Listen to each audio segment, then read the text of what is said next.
I'd ask my two fellow commissioners to state their names for the record. Diana Gavand. Joel Diaz. And do you want the rest to the record for every? We can. We'll take a second. I'll just introduce ourselves, if you would. Joellen Klein, I serve as legal analyst and ethics officer for Columbus City Council. Greg Beaverson, I am the compensation manager for the City of Columbus and the Department of Human Resources. Lauren Herdrick, I'm a compensation analyst for the Department of Human Resources with City of Columbus. Okay. You want to have your voice heard, Michael? Michael S. Brown, Chief of Staff for Council President Shannon Hardin, and I'm here today to discuss the Charter Review Commission. Okay, thank you. Before we have our guest speaker, I think we can approve the minutes of July 16th. A motion for approval? So moved. I second. Okay. All in favor? Aye? Aye. Okay. We have a guest speaker. We'd like to welcome you if you would come to, you want to sit here in this chair? Oh, over there's great. If you introduce yourself, and happy to have you here.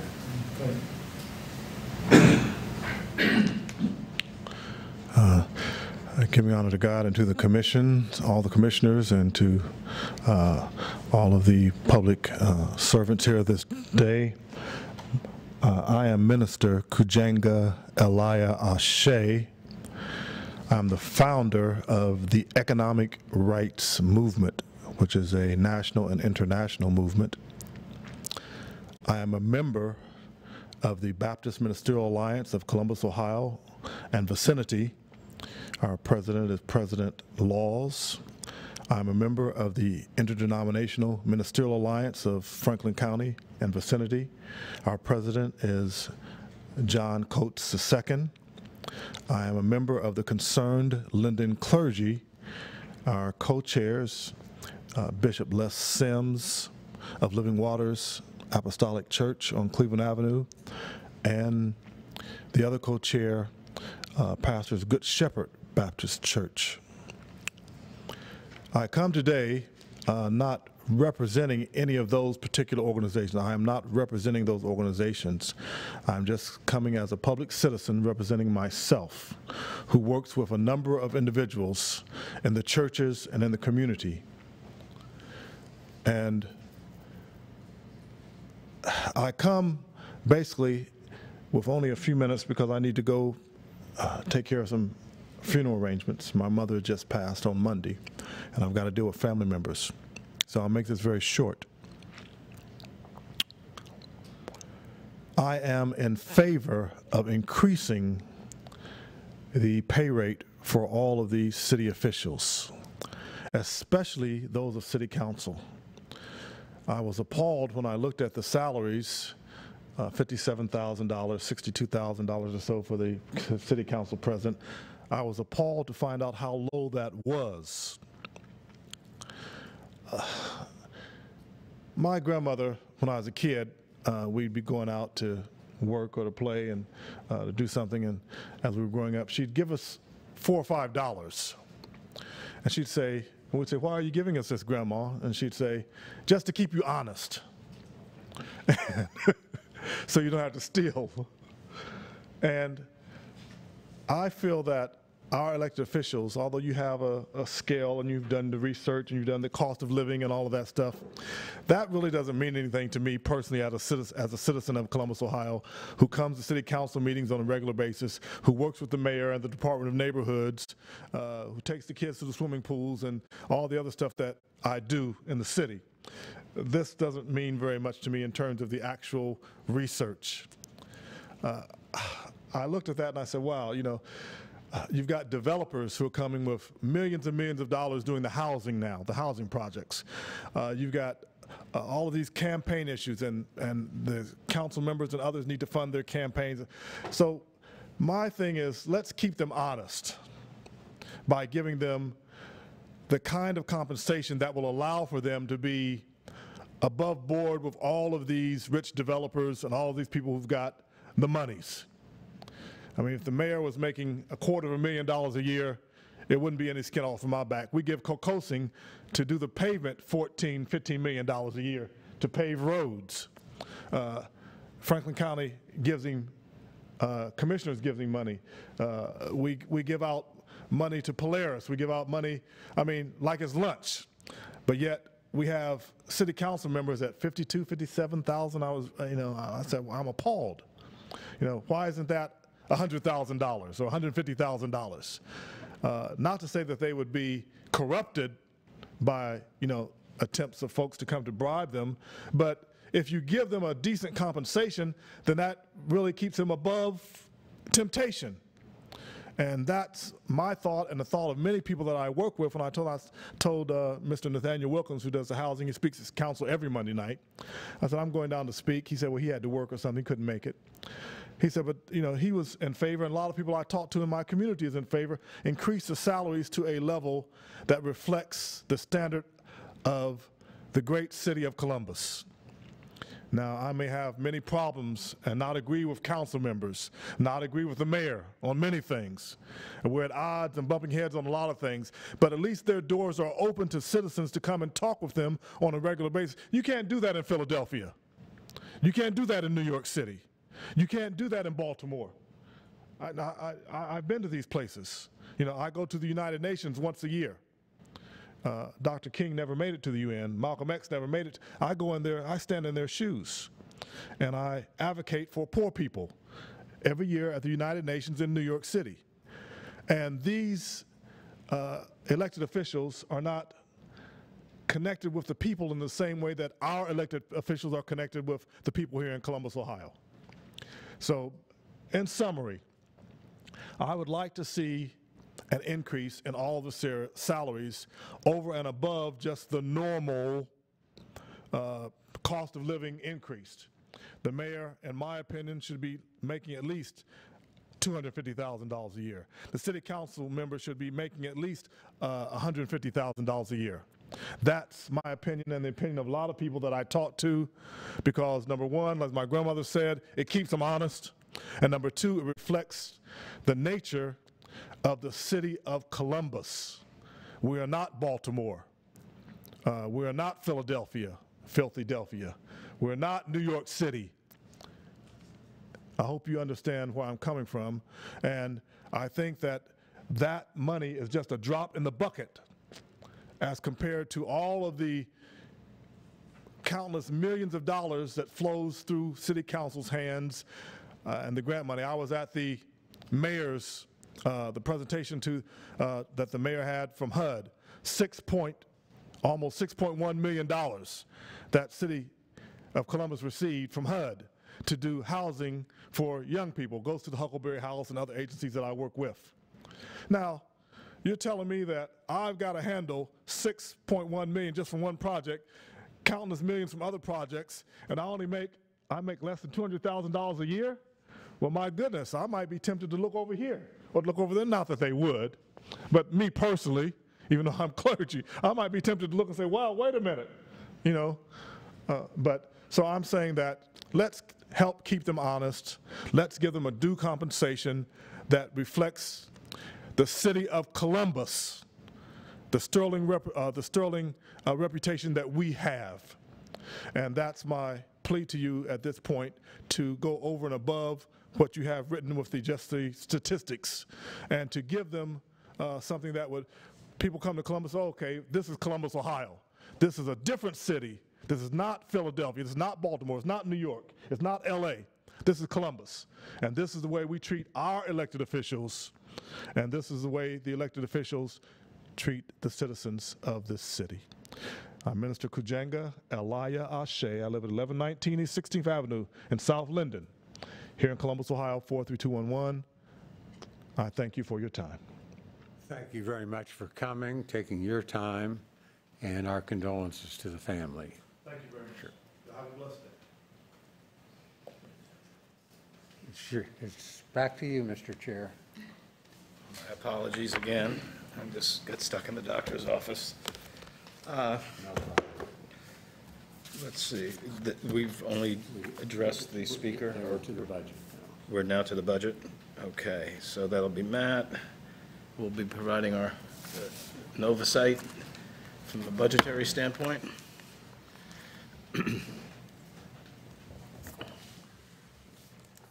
Thank you.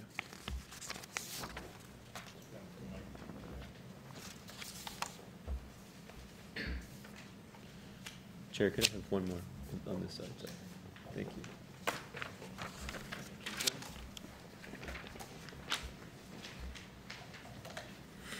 Okay.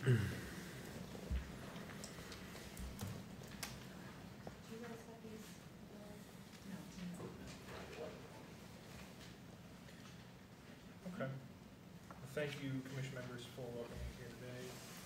As requested by the commission, I prepared some projections about what the staffing obligations would look like, essentially over a 10-year period, starting with fiscal year 2019. There's clearly a significant impact. That's a function of the charter issue that was approved most recently that will change the constitution of council. And so I'm happy to walk through this with you right now. This is not all-inclusive of council's departmental budgets, nor is it all-inclusive of the personnel budgets. There are expenses that are more difficult to project just because of the iterative nature, things like sick leave reciprocity, tuition reimbursements. There would certainly be a cost increase on an annual basis, particularly associated with the change in the constitution of council, but this is a starting point and is probably most informative for the work of the commission.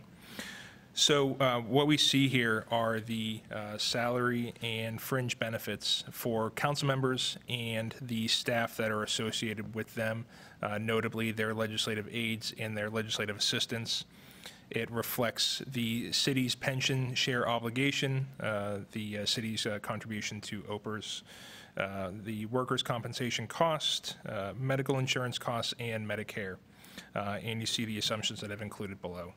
For 2019, the true costs of the council president, council members are reflective of what is already included in the management compensation plan that was approved by council at the end of 2017, including a cost of living adjustment at this point assumed to be 3%. The legislative aides and assistants, that is the actual true cost of who is currently on staff with council. This is a fortuitous time for us to be looking at this because we've actually initiated the budget process for 2019, so access to the information is actually fairly simple right now. The pension city share is ongoing obligation of 14% of the salary of those individuals. Workers' compensation, right now, for the 2019 budget is projected to be 3% of salary, and for the out years, it's projected to be 2%. That matches what the Department of Finance and Management included in the financial plan, the 3-year financial plan for 2018, 19, and 20 that was released recently. Similarly, insurance costs for 2019 are what is already included in the budget process for 2019. And those insurance costs increased 7.5% thereafter. Again, that matches what was included in finance's assumptions for their financial plan. Conservatively, this projects that all staff, all council members, council presidents, and their particular support staff are actually enrolled in the insurance plan. Finally, Medicare costs are assumed to be 1.45% of staff salaries, and that is a static cost that has not changed in my experience. So we see that costs increase at a rate of about 4%. That's not reflected on the page, but it's about 4% up until 2023, at the point at which the ballot issue becomes effective and we add 2 additional council members. The assumption is that if we if we sustain the staffing model that we currently have, those two additional council members would each have 2 additional staff members, legislative aide and a legislative assistant. And so the costs have obviously increased to reflect that. You see from 2022 to 2023 approximately a 34% increase in the associated staffing costs. The methodology there is essentially to divide the projected costs of 2022 by our current staff complements and multiply them by the marginal increase in staffing that's associated with the ballot issue. Otherwise, from that point forward, they increase at a similar rate that they were increasing at up until 2023. The assumption for the council president's salary and council member salary, the 3% increase per annum thereafter, is based on historical increases, what we have experienced for the last few years as part of the management compensation plan. And that is essentially it. I will note, again, this doesn't reflect all of the personnel costs. There are some additional fringe benefits that management compensation plan employees are eligible for that aren't reflected here. Furthermore, we would expect additional organizational increases for our budget that would be associated with increased IT costs, supplies, service contracts, training expenses, and some of the other expenses that we budget for just to support our department. So I'm happy to happy to answer any questions you may have at this time. The COLA that you have, having heard about all the different COLAs, is that all items COLA? Is that the cost of living? The cost of living adjustments is the cost of living adjustment is an increase to salary. Yeah, so but of your course, definition of cost of living, that's for all items, I take it. It's built into that rate. I think that Matt based his COLA on what is currently in the MCP, which is the COLA that Dr. Lafayette suggested to the 2015 commission. So it would be the Midwest regional urban CPI. Okay, and then the second question, which is probably my naivety, do we get involved in the legislative aids and assistance and such? Is that part of our assignment? No, the commission is not making recommendations on the staff salaries, but we wanted to provide you with the impact, the full impact of the additional 2 council members to the city council budget. And 2 additional council members is going to result in, if we keep the same staffing model, 4 additional staff members, because each one of those 2 people will get 2 staff members. Thanks.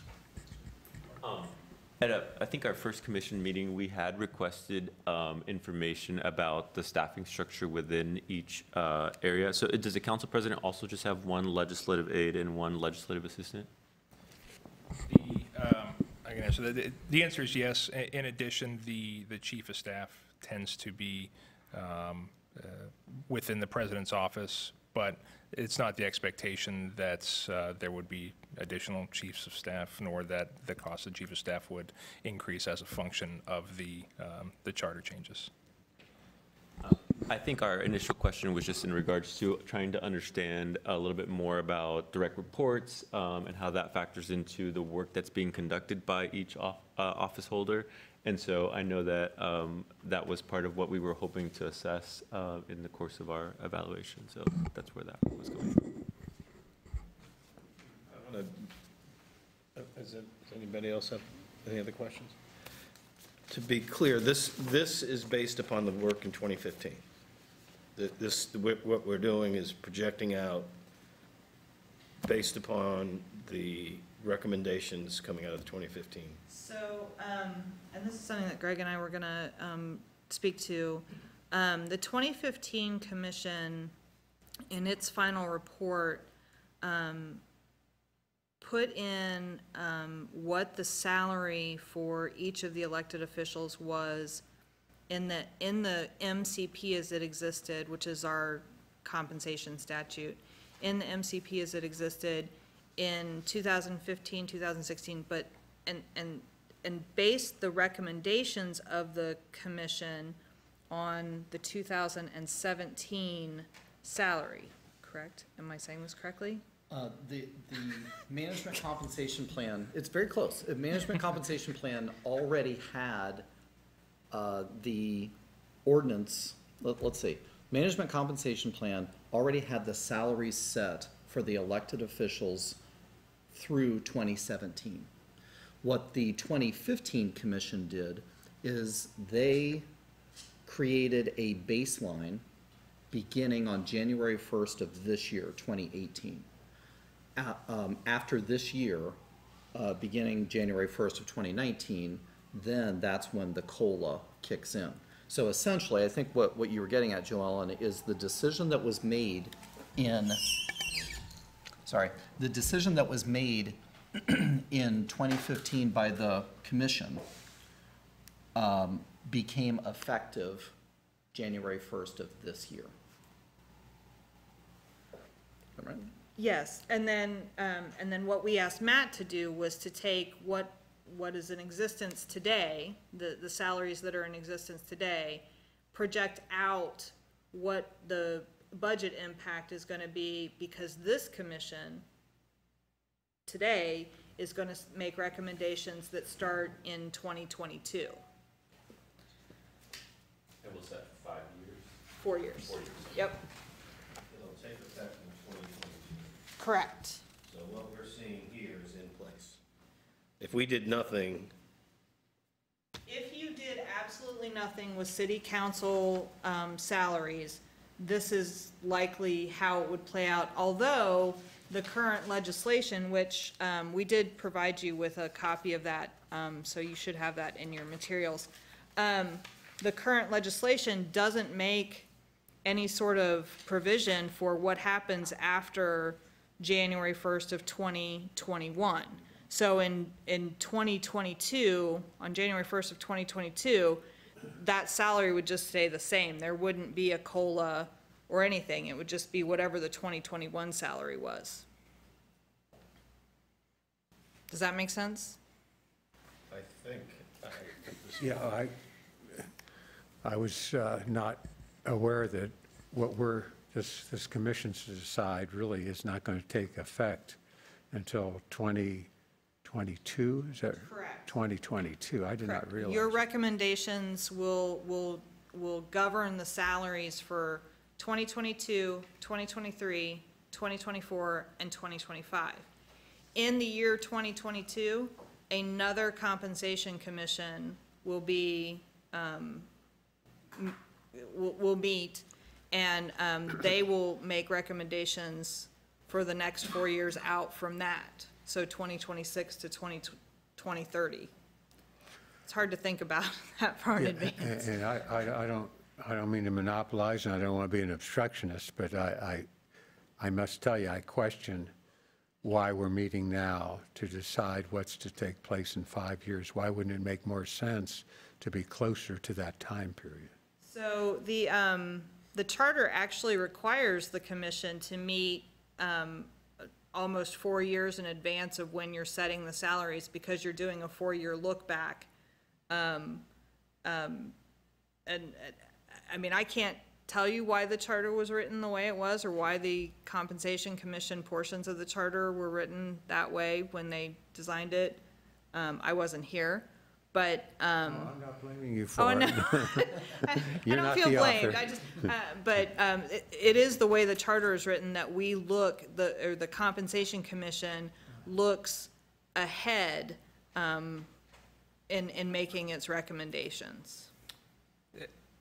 Does it have something to do with a prohibition against elected officials increasing their own salaries during their term?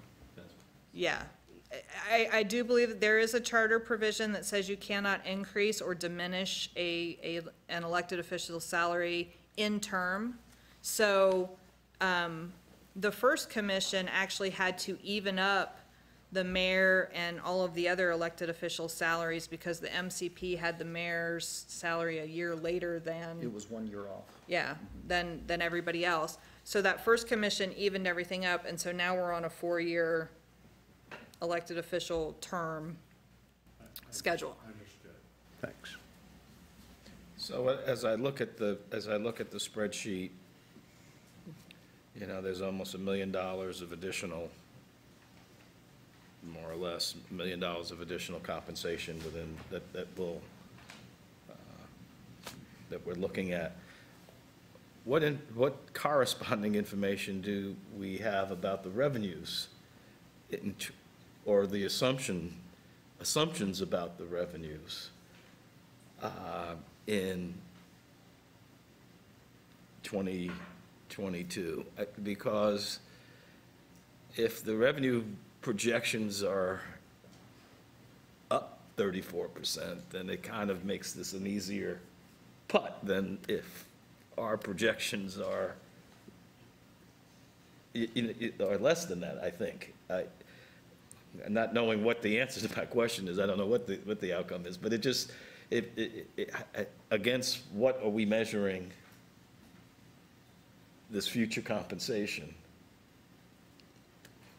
And I don't know, I mean, I don't have a sense of that. I'd like to ask, did the previous Charter Commission have any type of a presentation from the city auditor's office or any of the budgeting to determine, to Chair Rancier's point about what type of revenues the city would expect to have in place or forecasted out? Commissioner, not to my recollection. We could certainly look into that, but, pardon me, but I don't recall any presentation from the city auditor's office. And their final report doesn't reflect any revenue projections. I mean, I think that the mindset was we're setting salaries based upon, and the charter actually says this, based upon looking at other elected official salaries, doing comparisons that way. And whatever we set them at, whether, we have economies in good times or economies in bad times, that's what we think the going rate for a city attorney or a city auditor would be. And if I may, Commissioner, the setting it into the future like that's why it's stated the way that it is in the ordinance itself, is it adds to the cost of living adjustment for whatever that year is. Obviously, we don't know what that's going to be at this point, so that would take into account the condition of the economy at the time.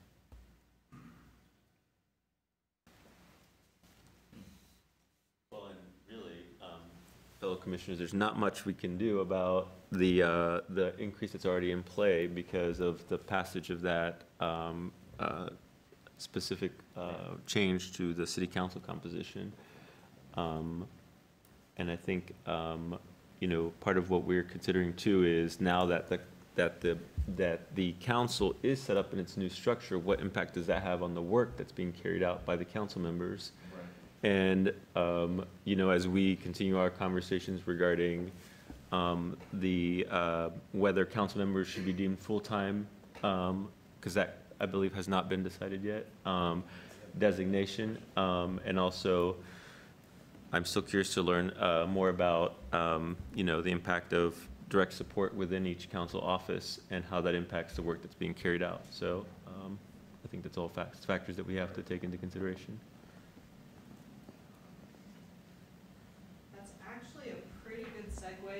Into Chief of Staff Mike Brown's presentation, unless the commissioners have more questions for Matt. Are you leaving us?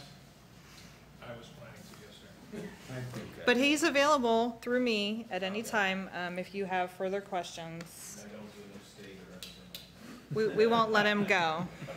Just in case. We might take this.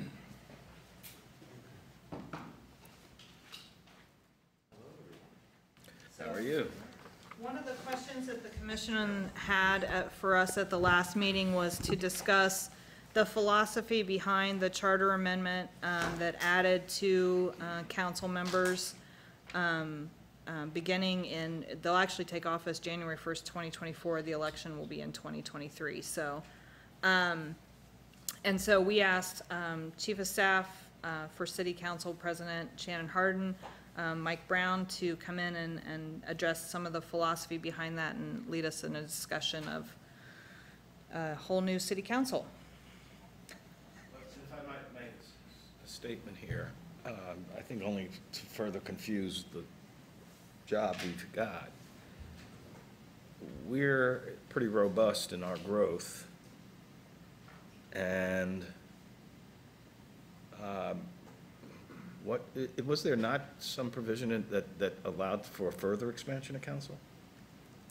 The potential for further enlargement of our city council? That was in the Beard proposal. That was in the Beard proposal? Yeah, Okay, so that's not before us, okay. No. Okay. Chairman Rancière, members of the committee, thank you very much for allowing me to come in this morning. I think the record has a lot of materials, and you've been provided with significant background, including some things from the 2016 Charter Review Commission. And as you know, we do review the charter on a regular basis, just as we review things such as compensation. These are things that were outlined and have been updated somewhat over time. Change is a constant, but sometimes it's very slow, and sometimes it goes very fast. It had been 100 years since we'd changed the structure of council, the membership, and the Charter Review Commission did their work quite diligently. This was a citizens commission and really looked at size, structure, and the questions of geographic representation. This is something that has been a great topic of citizen discussion now for several years. It has come up over decades, it's come up with some regularity, but in the last 10 years, it became an annual discussion. Many interest groups on many sides arguing, one, that Columbus is one of the best run and managed AAA bond cities in the country because it's efficient, it's accountable, and all members represent all citizens and residents. The other side arguing that we want someone who lives in our neighborhood, who understands the needs of our neighborhood every day. These are all good points. The commission worked very hard at studying peer cities, other Ohio cities, to come up with a system that would work within the Columbus way. That has a lot of different elements, but it also reflects, as you just mentioned, our growth. Our rapid growth now is really the fastest growing city in the Midwest. The changing demographics of our community as we become significantly more diverse and more international. Our changing economy, and we're in a world of fast changing economies. We want to make sure that we are recruiting and retaining the best, not only in our employee base, but in our council member base. These were all things that were contemplated. It went to the ballot then this year, 2018, in the primary. There were other proposals that had been brought forth by citizens. I think Ms. Klein has mentioned one of them that did not make the ballot through the legal challenges it faced. But the council put forward a plan that we believe respects the will of the people and the input of this commission. And that is to increase the size of council from 7 to 9, and to increase the geographic representation by having the 9 members serve in 9 regions of the city. In a traditional ward system, you would have the member in the ward and only the ward would vote for them. We do believe that wards often pit neighborhood against neighborhood. They perpetuate the cycles of poverty in some neighborhoods and the cycles of success in others. We did not want a system that created or perpetuated those problems, so we wanted to have all members still feel that they were accountable to the entire city's populace of voters. That was very important to the community. It was very important through the commission report and the philosophy behind it that members have to be accountable to all, but we want them to represent areas, which means they have to live in the area. So there are times in our current system where you could have all members, in theory, living in one neighborhood. We don't have that today. We are spread out somewhat, but this will further spread out the diversity of geography from which the members serve. And so you will have a Southwest member, a Northeast member, a Northwest member, but they will have to run and face all the citizens. So they can't build an island of power and turf and then either block or log roll or do some of the other things we've seen in some cities that have true ward systems that we think are corrupting over time. I live in Northwest Ohio, Northwest Columbus. I'm running against another candidate from Northwest Columbus? If there's not another candidate from Northwest Columbus, then you will be the candidate who wins that region. There has to be a representative elected living in each of the districts. We don't think in a city that is growing this fast, we're going to have a lot of trouble recruiting candidates. When we have an opening now, we usually get 30 to 40 applicants for one seat. So we do believe that residents are going to step up eagerly, but we want them to know that they can't just build turf around a neighborhood, that they have to be able to speak to the needs of the entire city and represent them. They'll still have strong bases within their neighborhoods. So I'll assume there's going to be a party divisions along the way here. There's a Democrat running out of that district, a Republican running out of that district. That will have to come from the national flow. But as you know right now, we have a nonpartisan system for our city council elections. I think you may have run in one or two. And there are times where we'll have 5 Democrats and 1 Republican running for 3 seats. It's not required that it's DNR. Okay, okay. The question is, how do we make sure that they're accountable to all and yet can represent and understand that, you know, residents can know that they drive on my streets. They shop in the groceries and the shops in our area. They see that pothole. That's what people want, is they want somebody who gets their area and can't be seen as, well, all the council members are near East Side, or all the council members are Clintonville, or all the council members are, you know, Short North. We have some members in all those areas now, but we want to make sure that it's spread and that there's some feeling of representation based on geography as well as person. So some of the philosophical elements are in the original Charter Review Commission report. They looked at significant peer cities across the country. They did look at the research. I encourage you to look at that. But I want to talk just more about the philosophy. That's what Joe Allen Klein had asked me to talk about a little bit. And the fact is that council members are on at all times, even though they are not compensated for what might be considered a full-time job in this era. Citizens' expectations are high, so it doesn't matter if you're at the grocery store or a festival or sitting here in your chair at City Council, you're expected to be on at all times. The demand of the work is increasing along with our budget increase, our economic increase, and our population increase. The amount of legislation is significant, and we are in a time where the technology, the utilities, the committees that these council members lead are getting more and more detail-oriented. These are some of the things behind the reasoning of adding 2 members to help carry the load of the work, but also to be more representational. We also believe that over time, by having more members and having them be able to focus more on the job of being a council member, that helps you prevent and avoid other conflicts of interest and other conflicts on legislative items. We want to respect the reality of the market, and it's not just the fastest growing market, but it's really the most economically successful market in the Midwest right now for a city our size. We do not exactly throw ourselves up against Chicago and Nashville. They're very different markets, but really we're very competitive even with those when you look at the metrics. But with the rapid growth, it does demand change, and we believe we've put forward a plan. The voters supported this plan, as you likely saw in the news around the primary time, with a vote of about 75 to 25. This surprised even us. But the discussion on representation and growing council to be more responsive has clearly been loud, and it's resonated. We know that primaries aren't always the largest turnout, but this was a fairly normal to plus turnout year, and a 75-25 is just, it's a massive electoral win. So while it took us by surprise, we are moving forward with that plan, which will be implemented in 2023 and 2024.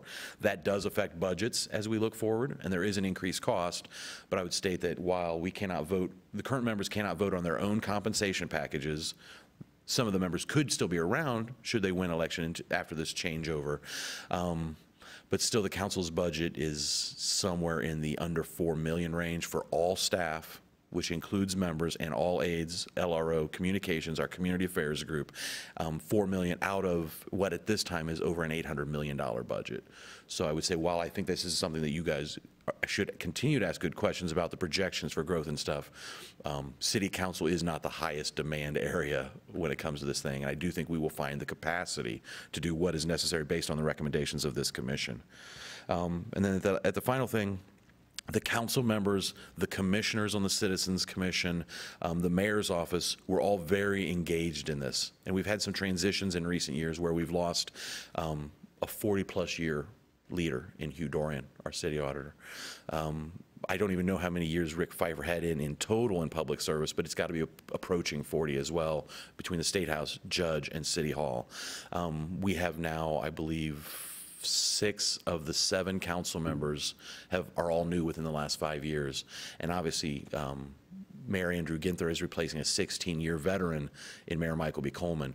There's been significant change in all of the top leadership offices, and we must look to long-term sustainability in our elected officials with the mix, the dynamic mix that is necessary, especially on a council, because we're the legislative body, we move the fastest and we get turned over the fastest. But we do get concerned that lower compensation packages and the demands of the work are too much of a revolving door. And we want to make sure that we can recruit and retain really solid individuals who have a heart for service and who care about this job and will be here to do it for the long term. And we think that's one of the important parts of this job right here. Recruiting, retaining the best, and then giving them the resources they need to be responsive to the needs of the citizens and public service. I think those are philosophically what I think is the best, but I just want to remind you, this is huge change that occurred through this charter process. I had only been in office a week when we had to make a decision of whether or not to put this on the ballot, and it was with great discussion. Great debate to whether or not to even change the structure of council. A lot would argue that the last 100 years have been an amazing run for the city of Columbus, but we do believe the demands of the citizens and the expectations of our citizens are so raised right now that having more members and better geographic representation would make a difference. So I think that's the sum of the philosophy.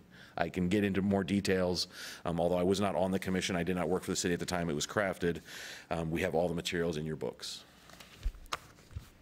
Are there any questions that we might have of Mike? I had a question for Mike. Do you find that the council members are actually maintaining outside employment, second employment, or is this their primary job? Being on city council is everyone's primary job. It is their primary hobby. It is what they do in their free time, and it's what their families do with them. That said, several of them do maintain outside employment, and those that some of those that do not, for example, Councilmember Mitchell Brown has retired from the city of Columbus previously as safety director. I don't see him taking on outside employment at this time. Council President Hardin, and you know, obviously this is in his personal side, but he is considering these things right now. As a young millennial, he has a lot of potential. He has a lot of folks talking to him about things they'd love for him to help out with, but he also is concerned about the challenges of being an effective council president and carrying the schedule that demands and being able to work even part-time somewhere else with something of his skill set. These are ongoing debates that they have to have inside themselves, but I know Councilmember Tyson does some other work. I believe Councilmember Stinziano still does some other work. Councilmember Brown does some other work. Elizabeth Brown. Who am I missing here? Councilmember Remy, yes, is a realtor. It depends on what you think realty is a full-time position or not. I don't think, though, that anybody would have what you would consider a 40-hour full-time job. They're all mixing the two, those that are working. But it's something that weighs on them regardless, and they talk about it. I mean, it's something that they have to balance the demands of the workplace with the demands of being a council member. It also then creates occasionally the times where they won't vote on things, or they won't even be in conversations because they don't want to have conflicts of interest that could affect their employers and their public duties. Could I ask a question? Does our purview also include, I know that one of the things that we've been asked to consider is a designation of whether or not council members should be designated as full-time. That designation correct? Are we within the purview to do that, or does that fall somewhere else? Do you want to answer that, or do you want me to? It's sometimes difficult to speak for the entire council because we have 7 strong individuals here. I believe it is within your purview to discuss whatever you want. I think the commission should explore the big questions. At the end of the day, the report can reflect full-time, part-time, or it could continue to reflect that that is an ambiguity, that is a question that is up to the council member, but that the compensation could be more in line with what is considered a full-time employment. Those are some options that the commission has before it, and I think we just want a really robust discussion on that so that the council members then can take something back and make the final call. The commission has a lot of length and breadth that it can go within. But I think we really would like for this question to finally be addressed more fully because it has been somewhat punted in the past. And so whether it's a PT, FT, or it's left open, but the compensation has changed, that still allows them to make the decision at the end. But they want a good debate. And also, we want that peer review, which I think the team is putting a good job of into what other cities do. Great. And just to go a little bit beyond that, I mean, the charters actually says that this commission's duty is to recommend salaries. It doesn't say make recommendations as to other things that might be connected to a salary. I don't think, however, it's outside of the purview for this commission to make a recommendation, if you were so inclined, to substantially increase the salary for council president and council members, with the explanation that as a caveat to that increase, that outside employment be prohibited. Because right now it's just not designated in either the code or the charter. It doesn't say whether they can or cannot. So, whereas it does specifically tell the mayor and the city attorney you can't hold outside employment. I think that you can use part-time and full-time as a reason for a substantial increase recommendation if that's the way you end up going. Okay. What definition of part-time or full-time are we going to use? That's up for us, I think, to figure out. So is that 20 hours part-time? Is that? Well, yeah. At a federal, at some point, and I'm not sure where, but you now are designated from a federal labor law as full-time, and it's not 40 hours. It's something short of that. As compared to how much time they are spending versus, I suspect, even though we have now designated council members to be part-time, their staff is full-time. Right. And they don't have outside employment opportunities. So I think maybe somewhere along the line, the assumption was that they would do the road work for the council member who would just, I think that's how we got to where we are today. But we're also, the reason that these questions do become relevant to our determination, we are taking into account staff compensation here. If we made them full-time, how does that adjust or not adjust at all the staff that each of these council members have? If starting with the basic assumption, they were part-time, staff was full-time, staff did the 40-hour weeks. They came in and just took the summaries and made determinations. I would hazard to guess that most, if not all, of our council members are currently putting in 40 hours a week. Right. For years. So- You can't do this job. So they are likely, I guess, technically considered, full-time folks. They're working full-time hours. Currently they're just allowed to hold outside employment. The question is whether or not you take that away from them, and if you do take that ability away from them, they need to be compensated accordingly. And I'd like, sorry if I could, one more question. Mike, right now, the council members are representing the entire city in terms of, they answer to everyone because of the nature of the composition. In this future system, with the districts having their own representation, a lot of that work from the district will fall to, I think citizen complaints, citizens' issues will fall to that specific representative or council member. And with the 9 specific districts, that will essentially alleviate some of the stress potentially from what the representation issue right now that happens, although they will all represent the city of Columbus and the interests of the city. And I understand they'll be voted on by the entire, at the city level. What do we anticipate, how much of an impact do you think that'll have on the work that the council members will have to do? Because I know the city's growing and it's changing and at a very rapid pace, so just curious to know your thoughts. That is part of the great experiment. We are hopeful that it will help in the sharing of the load of representation. We have so many invitations that come in on a daily basis. Some come in per member, but many come in, please send a member. You have so many neighborhood meetings, neighborhood area commission meetings, and right now we do send staff to every area commission meeting and some civic association meetings. So this is now multiple nights per week, usually in that 6 to 9 window, but if you've ever been to the Near East Area Commission, for example, you're easily there until midnight.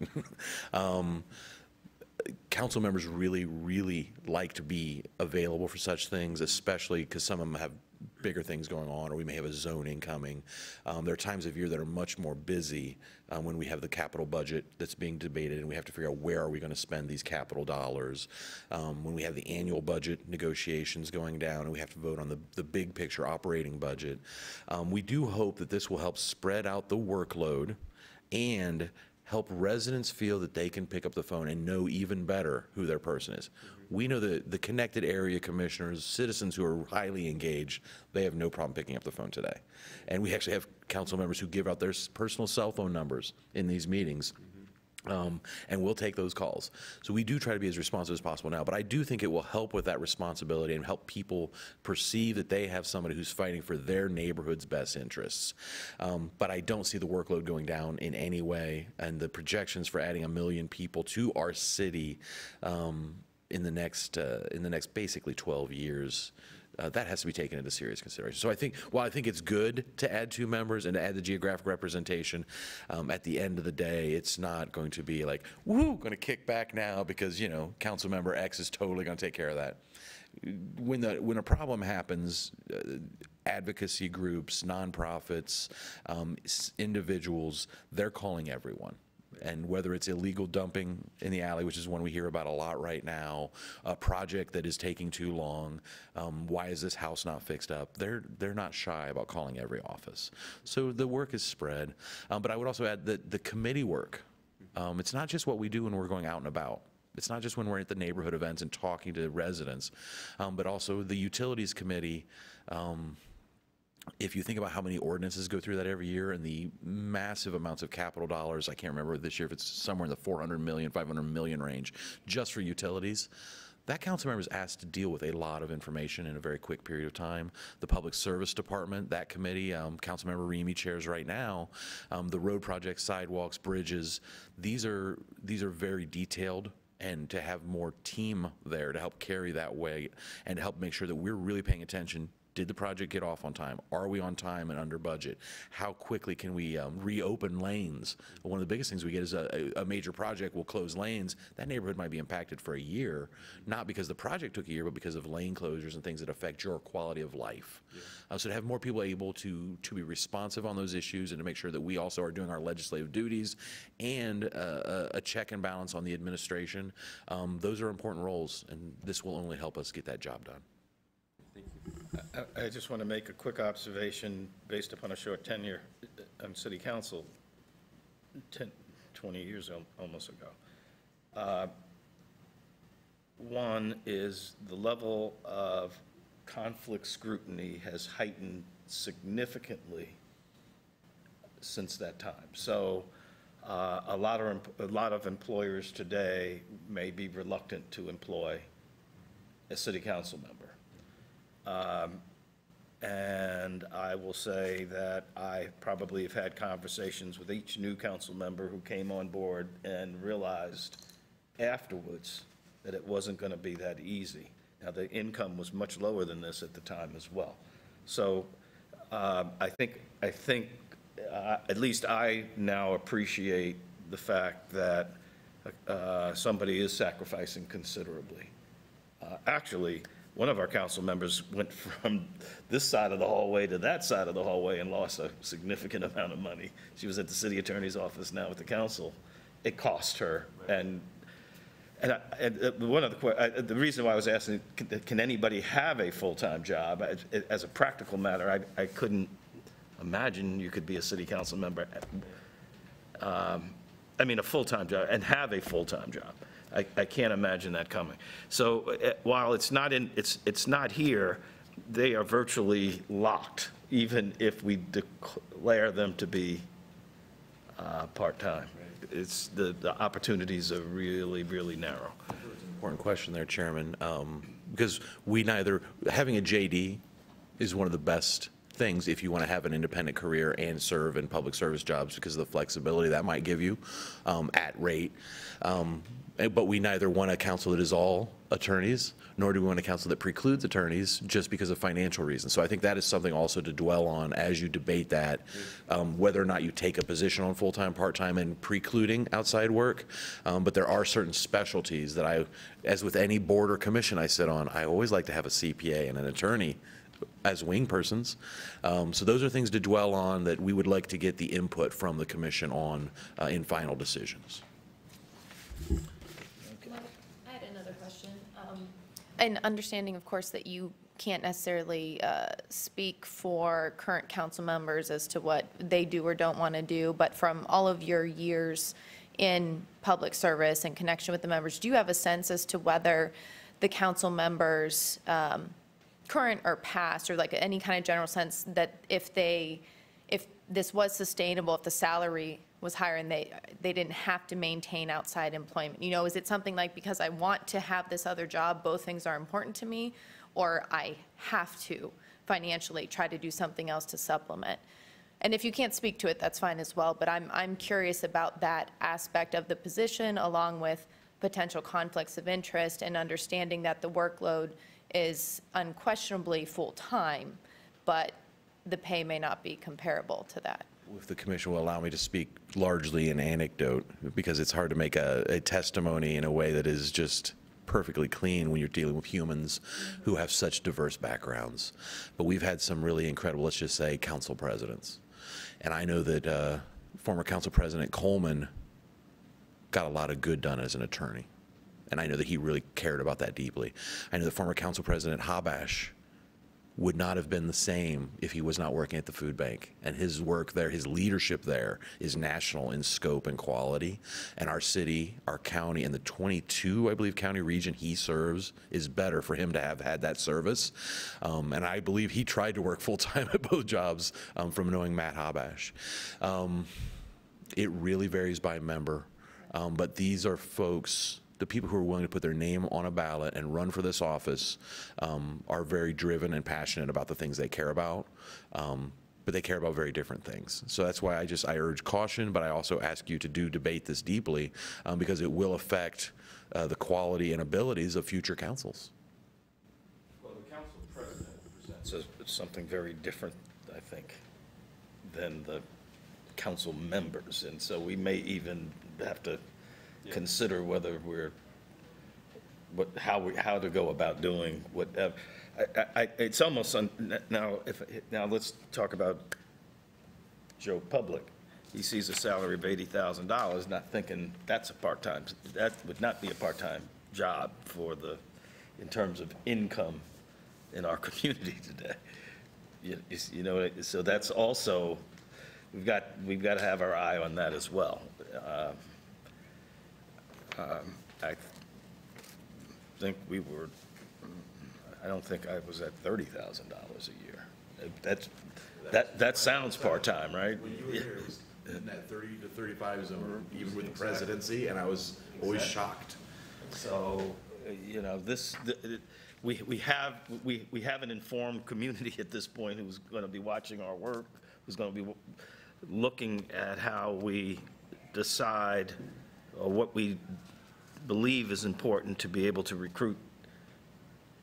Who are we recruiting at these salaries kind of issue? And, yeah, if I could. Yeah. I think it's a little different today. Yeah, it definitely is a little different. And I think one of our first steps as we kind of continue this deliberation is to really focus in on that designation, because I think that will help inform our decisions. And, you know, because I do believe that they are carrying out the work of a full-time work, and they should be compensated, I think, for full-time work in that capacity. So that's my personal belief. But I think however we want to structure the conversation, I think it would be helpful to tackle that pretty early on here. We may want to talk with the council president on this too, because each of them also have political responsibility. I mean, they're all fundraising too. And I think once whatever it is we do, we're going to bring heightened scrutiny. Was this a fundraiser or was this council work? Are you friend-making for donations, or are you acting on behalf of? There's a lot rolls up into this that's different than I think our jobs. The jobs we hold, I think, are much clearer on those questions. And how do we model this to kind of keep them out of the line of fire, but make it clear enough so that a new council member understands what roles that they really are serving and what they're being compensated for and what they're not being compensated for. That's, anyway. I think what would be helpful is also, I know we did some research with peer cities regarding which councils had full-time designations. Would it be possible to also pull some of the language that's used as part of those designations? What parameters exist around? Those charters? Yeah, because yes. that would be a good comparison for us to draw from, to understand. Very good. Excellent. I'd like to make that recommendation. Excellent, yeah. Chairman, that's all? We good? As long as we know how to reach you. You can call me at any time, sir. Thank you to all the commissioners for your time. Thank you, Mike. Thank you to staff.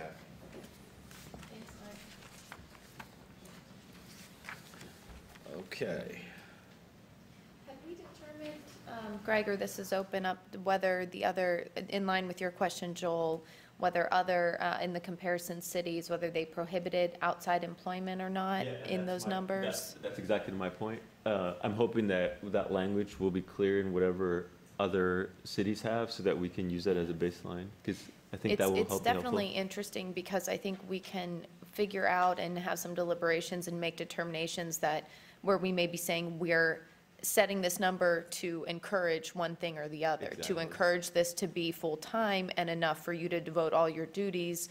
And at that point, does a decision need to be made to actually prohibit outside employment? Is it a problem, or, will we still get the full attention and then some of the council members, and perhaps there are special interests where they can still do things on the side? I'm not sure, as we sit here right now, the potential negative implications of saying you can't have any outside employment if you become a council member. So I don't know the answer to that question. I don't know that we have to answer that definitively, but maybe, Joel, as you mentioned, I think we decided it would be helpful to know what those other councils are doing as far as outside employment. And Commissioners, we actually do have that data for you. Yes, and if I can call your attention to the spreadsheet that you received last time, it's just entitled Comparison of Municipal Elected Official Compensation. It's the long one. Yes. Oh, yeah. Mhm. And where you'll find that, since we're on the discussion of council, it'd be on page 2.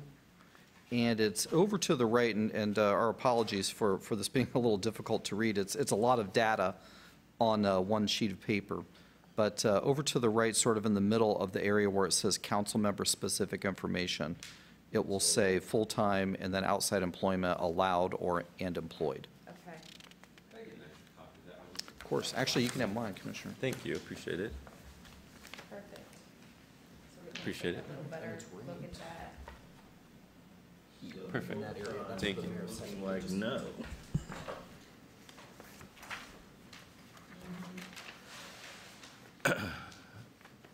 And Mr. Brown just made a point that I didn't think about. I was, as a private practicing lawyer, would this have precluded me? But I have had to stop practicing law I certainly would not have been able to do this. As a realtor. I think it's the same question, isn't it? Or accountant.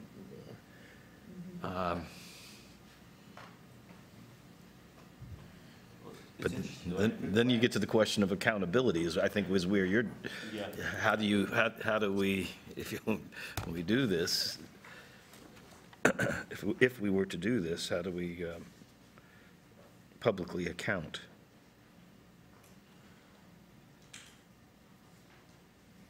Well, if history's any indication, we've had good success over the years with council people who have been able to keep on a part-time basis the employment they had. That is, we haven't required, for example, our newest council member who's a realtor, we haven't said you can no longer be a realtor and be a council member. So I'd be very reluctant to find a reason to change, as you kind of be bucking success if you did that.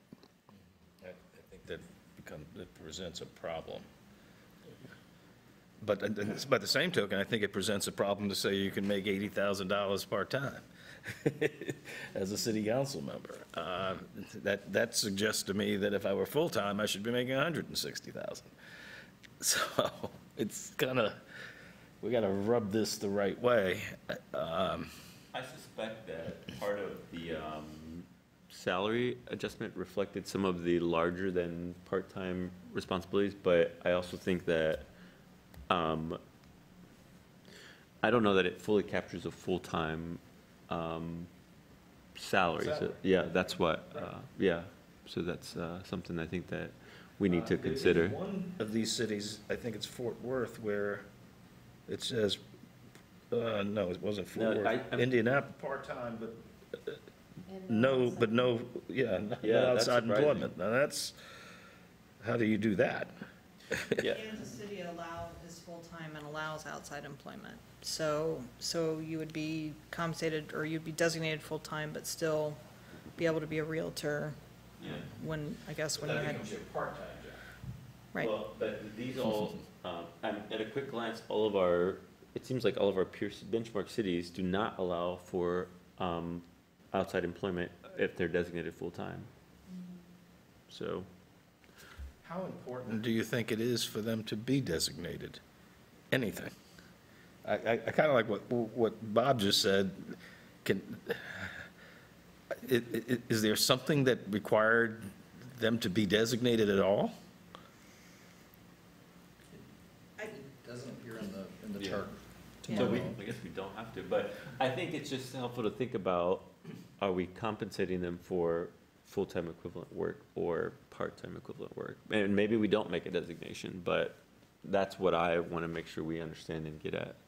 Are there any cities that we have communicated with that does not designate a council member in the context of full or part-time? Not in this list.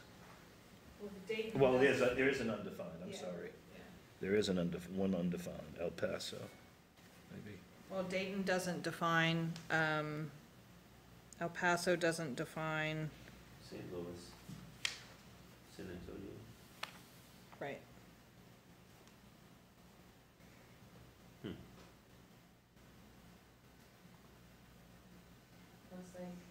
I'm looking back at some of the data from last week when we had the charts with the council member per capita base salary and where Columbus fell.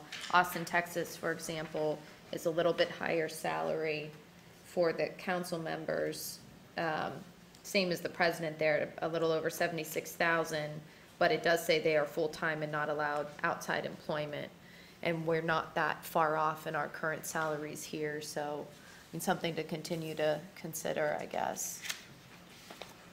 And Mr. Chairman, Commissioners, if I may offer just some additional information regarding just the compensation side of it. Employers, whether it be public sector or private sector throughout the country, generally operate on a compensation philosophy. So you're debating the difference between part-time and full-time, and it's my job to provide you with the data and the information. So I can't, I don't feel like I'm wanting to or trying to sway you either way.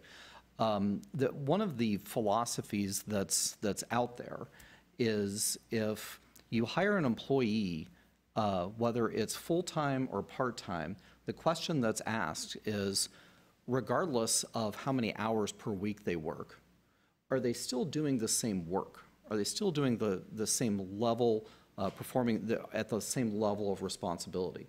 Generally, most employers would say, yes, indeed, they are doing the same work. They have the same job responsibilities. They had the same minimum requirements to meet in order to be hired for the job. It's just that one person is working 20 hours or less a week, and another person is working 40 hours per week. So that's just general information for you, again, in your debate, between that full-time designation and that part-time designation. And I don't know if that helps, but I hope it does. From a compensation philosophy in terms of how an organization chooses to pay their employees as well. So you could decide, or any organization could decide, well, we're going to look at the market and study the market and set our pay ranges and pay tables according to the market. And so we have that information as a starting point, but then we're also going to decide as an organization with a robust compensation philosophy that we as an organization want to pay above market. So here's market, but we want to pay at the 70th percentile, or whatever the case. So those are things for the organization itself, and of course for you as the commission to recommend to City Council for them to consider and make that decision on the compensation of City Council and the other elected officials. So I need the help of the other commissioners here to simplify this for me. We're only talking about compensating them for their work as city council members. And let's say that's 40, they spend 40 hours a week doing that. That's how we somehow come to that conclusion. I also realize that they're spending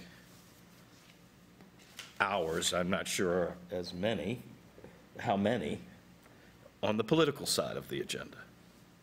Okay, so let's say it's not the 40-hour week, it's the 20-hour week that's spent on that. And then we say part-time is permitted. And how many more hours in the day is there? And I think I understand the motivation of council members to want to think of full-time and therefore maybe a little more bump in their compensation. While I get that, when I start layering the jobs that they really are signed up to do here, they've got their job to the citizens of Columbus, then they have their preservation job of raising money and meeting people and being out and in the community and things like that from their political side.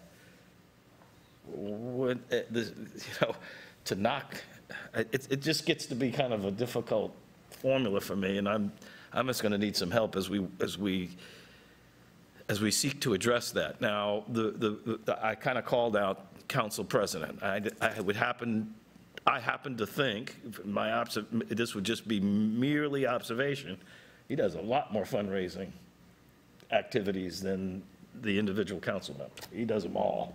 He does them with the council members, and then he has certain fundraising he does with larger groups or larger donors that are kind of the city council president has traditionally taken on that responsibility. I don't know if that's as a result of years or that's how council is functioning itself. Did they set it up that way? I don't know those answers very much, but there's a lot of hours here, and I for one perceive, not so much from today or yesterday, but every year there's a higher level of sophistication of our electorate as well. And we're already jumping out to 2022, and I can tell you, I have no idea what 2022 looks like in comparison to 2018 in any regards. We may not be driving cars in 2022. I mean, it's things are moving. So it's really challenging. Do you mean because they're gonna drive themselves? Like just passengers? Well, smart city, right? Who knows? I think, with someone like council president, the council president position and setting the agenda for council and moving all that work forward and the level of engagement that has to take place, I think, well, one thing I should say is, I think, anytime a politician engages in this type of work, there's an expectation that they'll have to do all of that extra stuff to stay in office. I know that we can take that into consideration, but I think the real focus for us should be the work of what's happening on the taxpayers' time, in terms of what they are doing while they're in office, representing us in terms of, so I think we just I want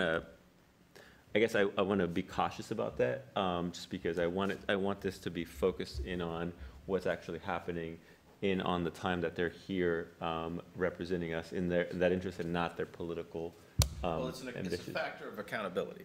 I raise it because of my concern about public accountability. Then it does lean into the auditor's office, right? Because that's where you gotta, okay, auditor, tell us. How do you look at this? Right. It kind of builds back into, it's because this is a political body, it's going to build back into it's public. I think the easy job is just that, and we can, and this commission can decide that we just need to narrow our focus just to compensation, leave away full-time, part-time. But my point being, when that part of the discussion kind of creates for me a lot of extraneous issues that I don't know how I can get to compensation without including them. I just I don't see how we do that. If I got to think of these people as full-time and no opportunity outside of it. And I know that they've got to do all this stuff. And so when are you leaning on somebody, on your other employer or in the city of Columbus? Who are you leaning on to find these extra hours to do the political stuff? Yeah. Mr. Chair, following up on Joel's comment, to me, our focus should be on whether the council people, based on our salary projections, are doing what is their obligation and what they do outside that. I know from your law firm, Fred, and I'm sure Diana can point to those attorneys who are working 20, 30 hours more than other attorneys just because they want to or have the energy to or whatever. And so to me, I don't know that it's our position to restrict or be concerned, for that matter, with council folks who are working 20, 30, 50 hours, as long as they get their job done and devote the necessary time for which they're elected. And then as far as the second subject as to whether the council president, for example, is spending all his or her time fundraising and trying to get elected rather than doing what he or she should be, the ultimate judge are the voters. And if they're unhappy with the way our council president, or for that matter, any other council people are behaving, that'll be the ultimate test for them. So as much as we're tempted to go in that direction, I kind of think that's outside our scope. I think it's a lot easier for us if we don't get there. Yeah, and just to clear up, and maybe anyone could answer the question, the undefined status for Columbus City Council members and the fact that outside employment is allowed, if that were to be changed, how would that come about? I mean, that's not in our purview. Is it? From what I understand, we could make a recommendation or a caveat in our salary recommendations that be a part of what, and then the council has to vote on it to take place. But the other that be ones it? that Okay. are full-time designated, that's charter, right? Well, That's by charter. yes, sir, I believe so. And So I don't know I mean, we're just making a recommendation that the charter be amended. Right. I don't My think that's what we should be understanding, doing. pardon me, my understanding, Mr. Chairman, members of the commission, is that when it's undefined, the charter for that particular municipality is silent on it. The other municipalities, it is either in their charter, there is some kind of a policy or rule that's been established ahead of time. The ones that say undefined, there is nothing anywhere that says anything about it either way. Again, that's my understanding of it. Would you concur with that? Yes, and to your question, I think that this commission can make a salary recommendation.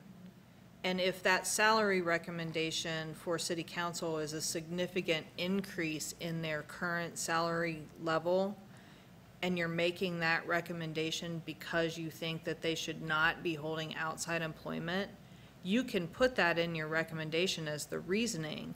It is then up to city council whether A, to even accept that salary recommendation, and B, to find the mechanism for either precluding outside employment or just saying, now that we're making X, or now that the commission or the council members in 2022 are going to make this much money, we probably think that they won't need to hold outside employment, you know? So it could remain undefined, but still a significant increase, with the commission saying, we're making this recommendation because we think that that would preclude them from, or that would discourage them from holding outside employment. So we could essentially leave it to council to make that final decision. I think Correct. that would But, well, be it will for them be, to decide. yeah, their final decision, yeah. I think that's better for them to decide. That makes sense. Yeah, I just think we got a minefield of issues if we walk into this. Well, the hand we've been dealt is what council folks are now allowed to do, and I think that's what we have to be consistent with as we go forward. Yeah. That's why I was wondering, how did this part-time question even come up? Why aren't we just an undecided city? Unless there's something is there anything, if there's, no one can identify anything in writing. Right. So some person or persons at some point in time in the past said something that kind of locked us into this, but I'm not sure. Yeah. They might be asking for more than what they really want.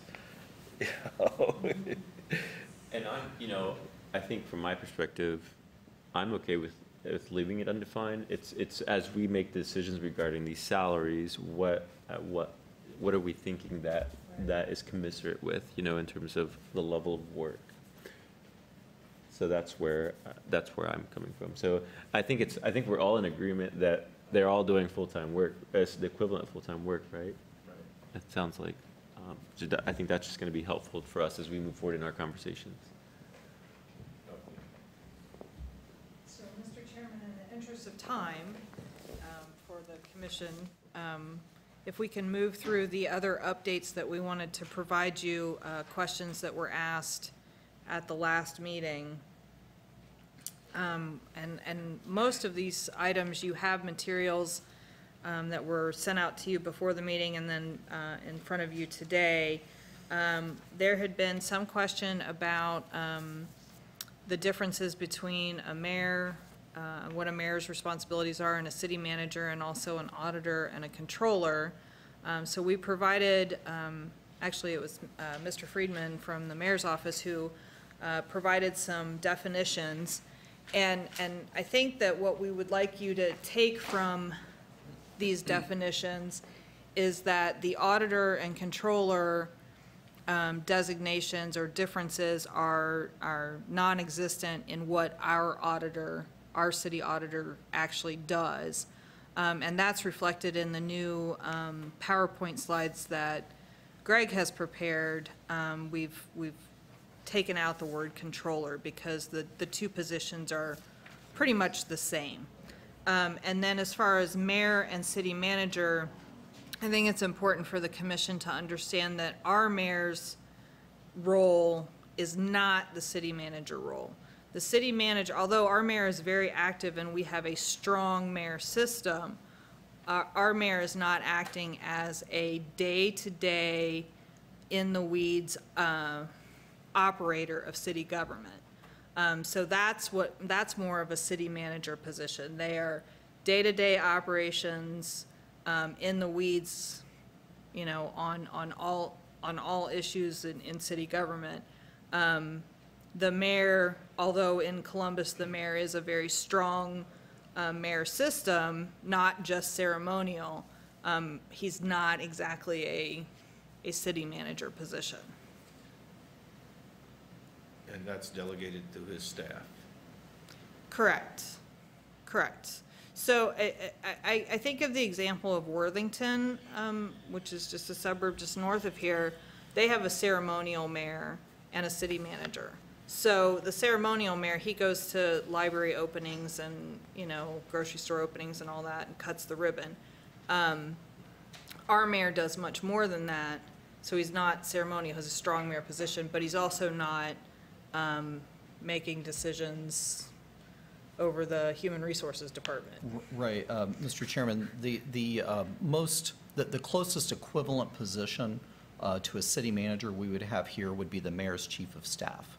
The mayor's chief of staff serves as the direct supervisor of all of the department directors, for example, presides over cabinet meetings in the mayor's absence, and does all of those things directly related to the day-to-day city or management of the city.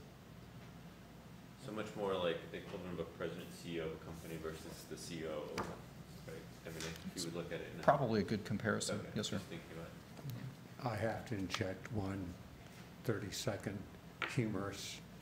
The toughest job that Mayor Moody said he had was being the pie taster at the state fair because he said he made one person very happy and made 250 enemies. That's funny. Potential voters too, right? Yeah. Another follow-up item and for us was the difference between the medians from 2015 and 2018. Which we've provided you with a little word chart in your materials just to show you what each of those were, hopefully to make it easy for you to compare the two.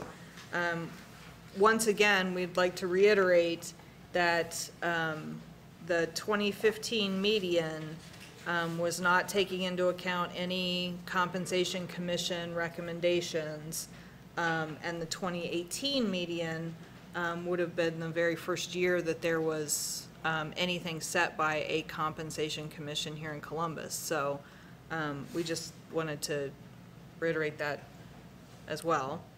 And then the question was asked about whether or not the commission could recommend a salary diminishment for any of the elected officials. And the answer to that is yes, but not in their current term, which is fine because you're only making recommendations starting in 2022 and all current office holders will be at the end of or beginning a new term in 2022.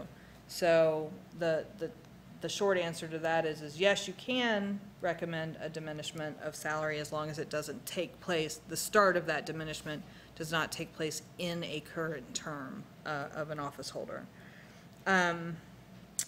And then I think that Greg followed up on,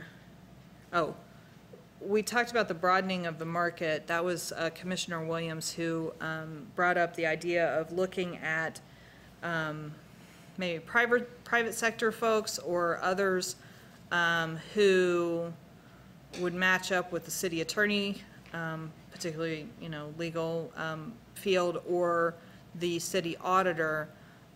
We went back and thought about that.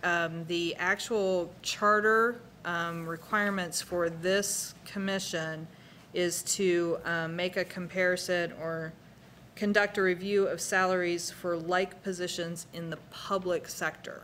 So looking at a private attorney doing work would not be within the purview for what you're supposed to be reviewing. So we did follow up on that as well.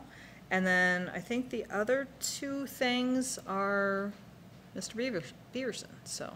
Yes, and there's actually one other thing that didn't make it on this list that we did want to make note of. There was a question last time regarding council president base salaries in the first set of data slides that you reviewed last time. And I'm sorry, I don't remember which commissioner asked the question. There was no council president shown. And so we were asked to follow up with that and find out if these cities did indeed have a council president. They were just vacant in that position when we asked for the data. The 4 cities were El Paso, Charlotte, San Antonio, and Fort Worth. If you go back to those slides from last time, you'll find that it says nothing. It says 0 for each one of those. And the reason for that is we did follow up with each of those cities, and they do not have a council president. What they do is they have the mayor preside over council. Yes. So they don't have a council president equivalent to what we have. So I wanted to follow up with that. You also asked about, paying council members based on years of service or variable pay.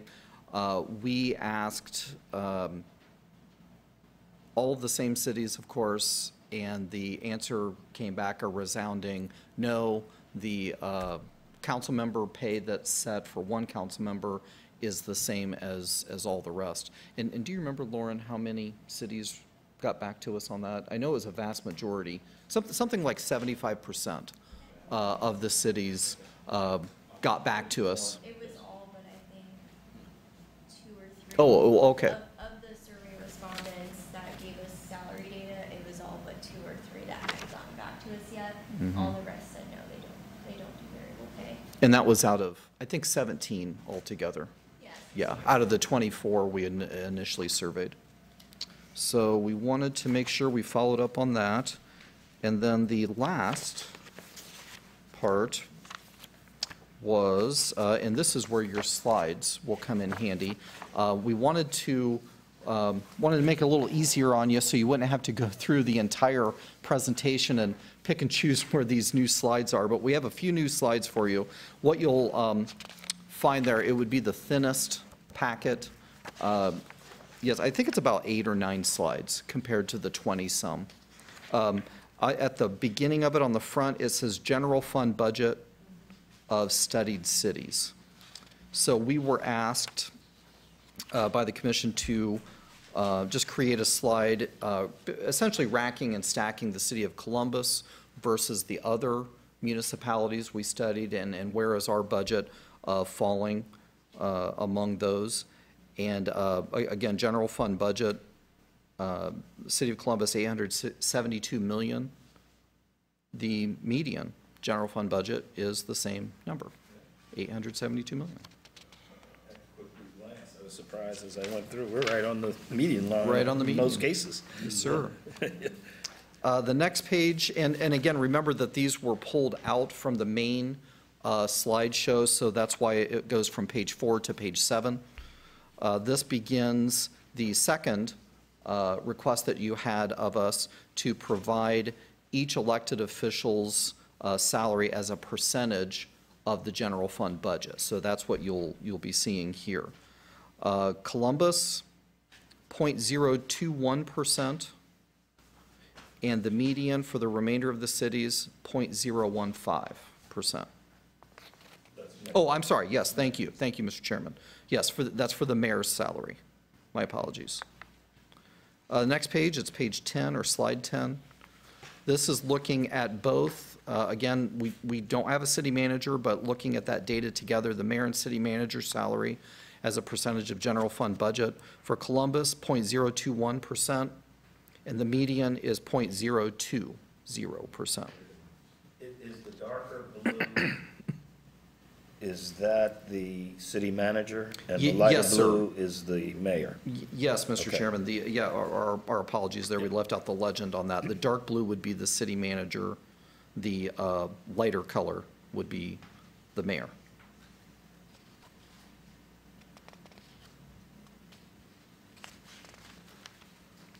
I should mention also, many cities have a biennial budget like the state of Ohio does. Of course, the city of Columbus has an annual budget. So what we did is we took the data from the closest fiscal year. It's listed as fiscal year 18, but that might be also included in an 18-19 budget, just for your information. Next slide, slide 13. Council member salary as a percentage of general fund budget, right in the middle at 0.007%. And that is the median as well. Slide 16. Columbus is at 0.008%. The median is 0.007%. And again, it leaves off those four, Charlotte, El Paso, Fort Worth, and San Antonio, because they do not have a council president. That, of course, would not affect that median number. Next page, slide 21, city attorney, salary as a percentage of general fund budget, 0.021% for Columbus.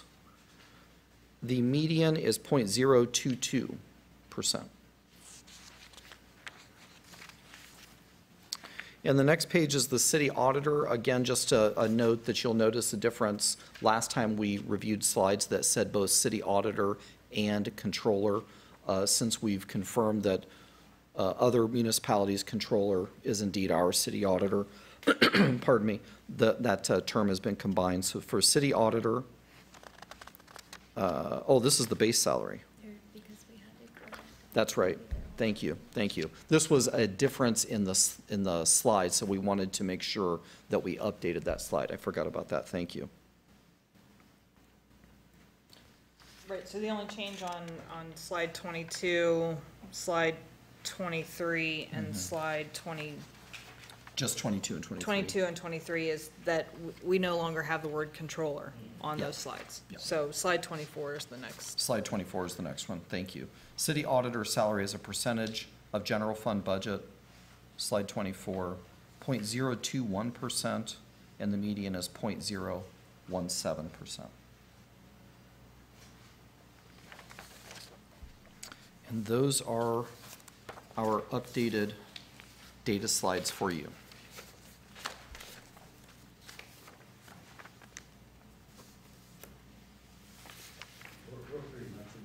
Virtually everyone, other than the auditor's base salary, aren't we? It appears to be that way, Commissioner Wiley. So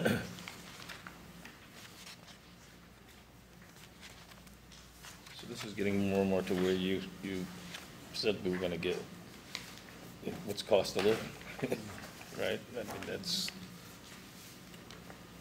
really starting to bear itself out.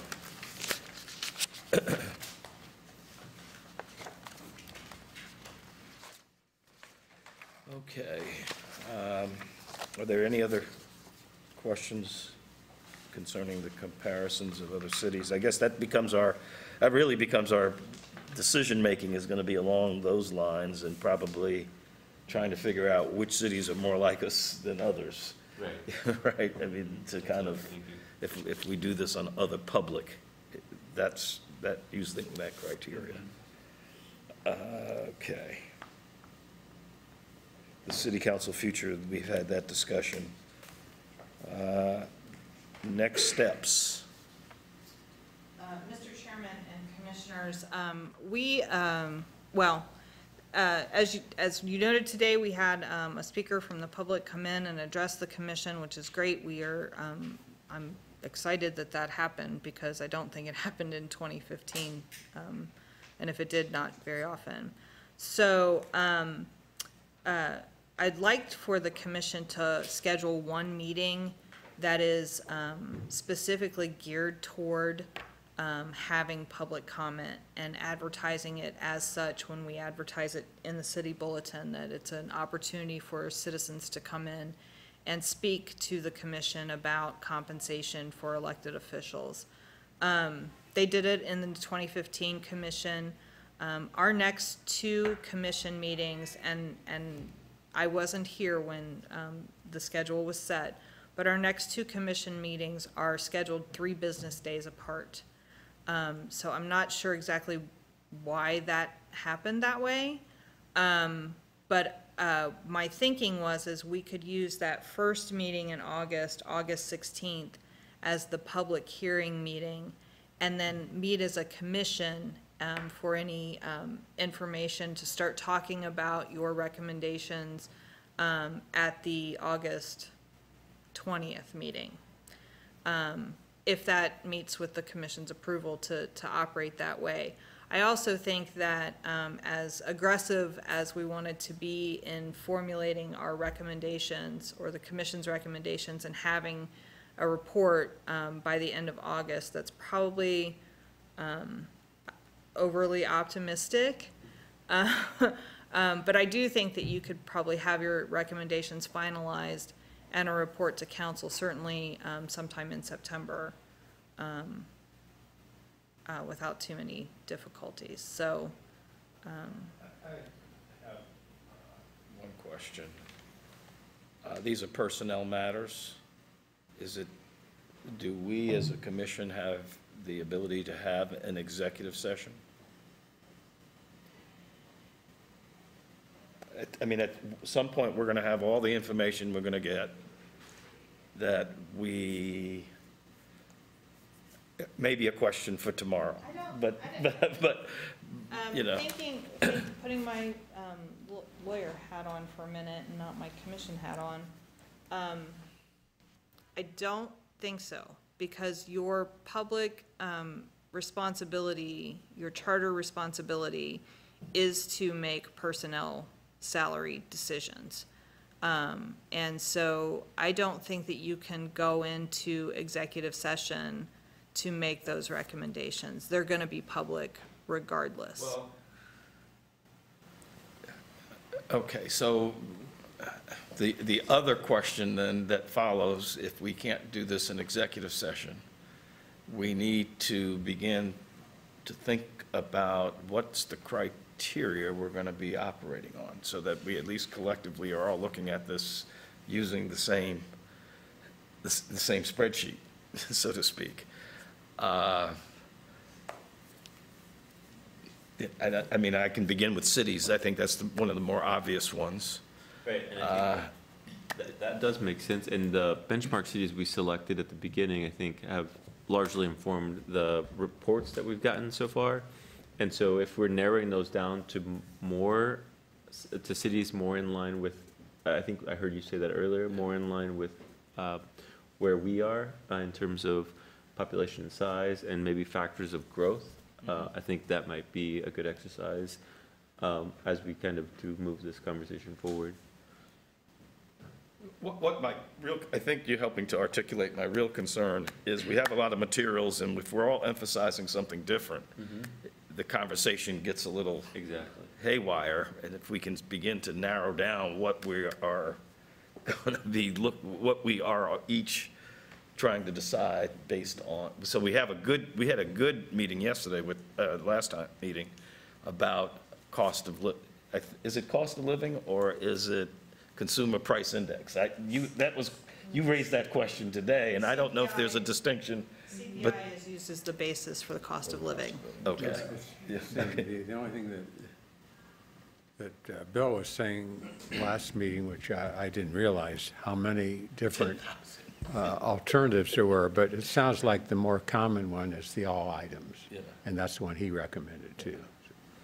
So that's pretty, I mean, that's pretty straightforward. We could resolve that. But you know, and then if anyone can think of other like kind issues that we probably need to narrow as a group to help narrow our focus, to keep chopping this down to. Mr. Chairman, if I may, There was a lot of data that was collected that it goes beyond just the charts that we've constructed for you. That was more on a surface level. You're looking at pay, we want to show you pay. This spreadsheet, we didn't produce a chart for every one of these columns. I think that a lot of this data that's here might help you to start down that road of narrowing things down. And just to give you an example, we've collected data, number of employees, form of government, city manager we've gone over, what the structure of the council is, council size, how often they meet, if there are term limits, and then there are specific questions about each elected official that are in the columns to the right side of that. And certainly we are willing, we're here to provide research and data for you. So if there's any other way that we can produce this data for you that would be helpful in you sitting down to make that decision or start on the road to that, certainly we're willing to do that. But I just wanted to bring that to the commission's attention. Could we potentially agree to look at the data, the data that's here, and maybe figure out where we all think what cities might make the most sense to kind of narrow our comparison to? Would that be helpful? Yes, but, okay, so, yes, the answer is yes. But if we were to, what I can't get past is if we were to do nothing, salaries will have an increase by a significant percentage, I thought. This is the chart.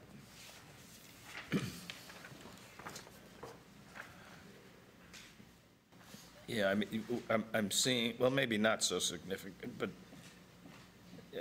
I'm seeing growth already kind of baked in. If we just said consumer price index or COLA, if we just said that, we have baked in increases if we did nothing more. Right. How much more do we have to do? Well, and I think that factors the conversation that we had earlier about The what. adjusting because of, yes. Yeah, so I think that's still at play for us. Yeah. Getting back to the recommendation, Joel, and I like it personally because it gives us a chance after the public input to get together. I would suggest, and maybe you already are planning on doing this when you send out the request for public participation, that you outline where we are now with everybody so they know what the starting point is. Now, whether you want to go further and say what we're locked into, I don't know, maybe that's worthwhile saying too, so that, I mean, everything here is public knowledge as far as I know, so it seems to me they'd be better informed realizing what is in place now and what the charge of this committee is, because I think a lot of people, myself included, did not realize, initially at least, that we're pushed out to 2022. So We can put that in the public notice. And then probably could even make it clearer on the commission's website. You do have a web page on the city council website, so that has the 2015 report and all of its materials, and now has this commission's materials. So we can definitely do that in the public notice, so that when folks come in, if they come in to address the commission, we can have them up to speed on what they're actually talking about, or what you're actually considering.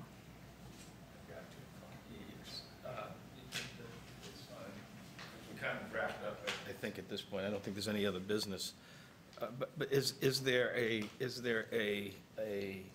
solution to this by saying, based upon current financial, what we know currently, we are recommending, and should that change between 2018 and 2022, that something else has to occur. Because it's very hard to predict what our finances and budget and what conditions will exist in the country at the time, going out 4 or 5 years. Is there space in our authority for a recommendation of that nature? That could work both in favor, to the favor of council as well. If there's something we didn't see that comes about in the next 4 or 5 years that says, yeah, we really need to think about. So the same, Mr. Chairman, the same is true for what the 2015 commission would have faced. And unfortunately, the way that the city charter is currently set up, you cannot give an interim increase or decrease to any elected official's salary. So even if our economy in Columbus just stalled completely, the CPIs, the base salaries and the added CPIs for the next 3 years would still go into effect, because that's the way the legislation was written. Or even if we had the most robust economy in Columbus, and we should, we could start paying every elected official, a premium.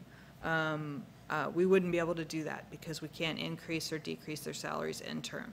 So what you're thinking of is the next group of elected officials that will take office in 2022, what should their salaries be based upon what other public officials in like cities, peer cities are making? That's the kind of sliding scale here. So. I have a quick question. Looking back through our binder from the first meeting, under the presentation with the elected official compensation schedule that was in place and set by that commission, diagonal hashes through it with the key saying that the 2018 Citizens Commission may, depending on prior recommendations, make salary recommendations for the years identified herein, and in that block is the mayor's salary for 2020 and 2021. So with our commission, are we, and all the other positions for the area that we must make recommendations start in 2022, but there's this hash line that's, to be determined 2020 and COLA/CPI for 2021 for the mayor's salary. And so for our obligations, that's where I wanted to be clear on what we're able to recommend and what we, I guess, must recommend. I'll slide you my binder, Greg. Thank you. Yeah, sorry. I just get myself familiar. Right here is where I'm talking about, and follow along with the key. So the legislation that was enacted after the 2015 commission for the mayor does set a salary for the mayor in 2020 and 2021.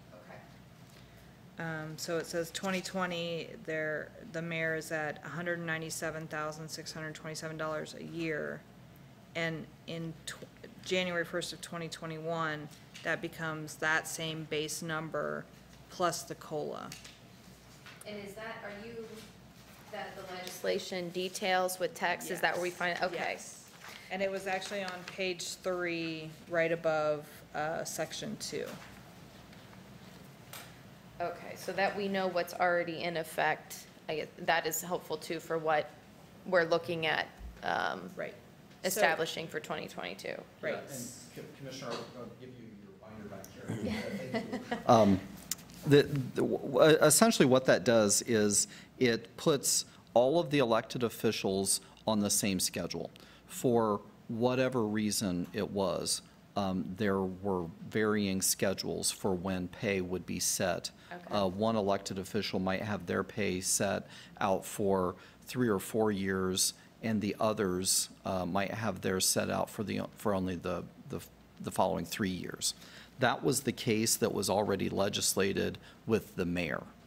And that's why the mayor is different. 2022, by then, everyone will be on the same schedule as Joellen just pointed out in the legislation itself. Okay. I wish I had a reason for that.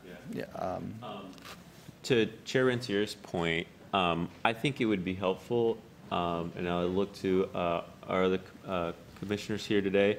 I think it'd be helpful to have, if we could have the city auditor join us at our next session to just share the growth of the city, the trends that we've seen in the timeframe that was from the last commission, and then what we may be anticipating as we move forward.